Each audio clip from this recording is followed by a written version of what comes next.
My grandmother made us all promise something at her deathbed. I was the only one who kept it.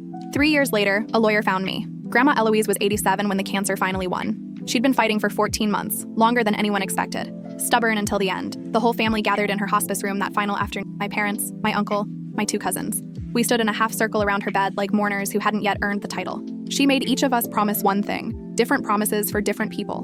When she got to me, her voice was barely a whisper. Her fingers, cold and paper thin, gripped my wrist. "Visit my grave every month," she said. "Bring yellow tulips. Talk to me like I'm still here." I nodded, tears streaming. "Of course, Grandma." My cousin Daphne promised to finish her nursing degree. My uncle promised to reconcile with his estranged son. My mom promised to stop enabling my father's drinking. Dad promised to get sober entirely. 3 years later, I was the only one who kept my word. Daphne dropped out after 1 semester. My uncle never made that phone call.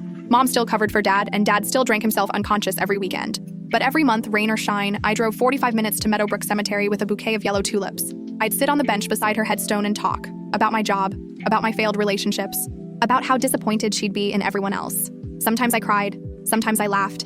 An elderly groundskeeper named Theodore started recognizing me. He'd wave from his golf cart and leave me in peace. The lawyer found me on a Tuesday afternoon. I was leaving work when a woman in a gray suit approached my car. "Are you Corinne Walsh?" she asked. I nodded, already suspicious. "My name is Marguerite Vance. I represent your late grandmother's estate." She handed me a business card. "We need to talk about her secondary will." I stared at her. "Secondary will?" she explained in the parking lot. Grandma had created 2 wills. The first was read immediately after her death. Standard distribution. House to my uncle. Savings split between her children. Jewelry divided among the grandchildren. But the second will was different. It was sealed with specific instructions. Open only after 3 years. Distribute only to family members who kept their promises.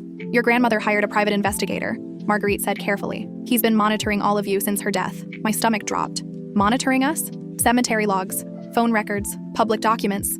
She paused. You're the only one who fulfilled your promise, Corinne. The only one who visited her grave consistently for 3 years. I couldn't speak. Grandma had tested us.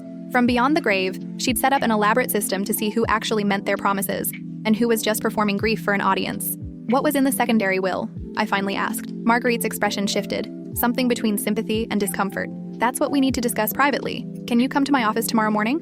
I agreed. That night, I couldn't sleep. I kept thinking about Grandma's grip on my wrist, the way she looked at me differently than the others, like she already knew. The next morning, I arrived at Marguerite's office at 9 a.m. sharp. She led me to a conference room where a thick folder sat on the mahogany table. Before I open this, she said, I need you to understand something. What's inside will change your family permanently. Your grandmother knew that. She wanted it that way. She slid the folder toward me. I opened it with trembling hands. The first page was a letter in Grandma's handwriting. The second page was a property deed. The third was a birth certificate I'd never seen before. A birth certificate with my father's name listed as the child, but the mother's name wasn't my grandmother. I couldn't fit what happens next in this short video. Watch the rest down below.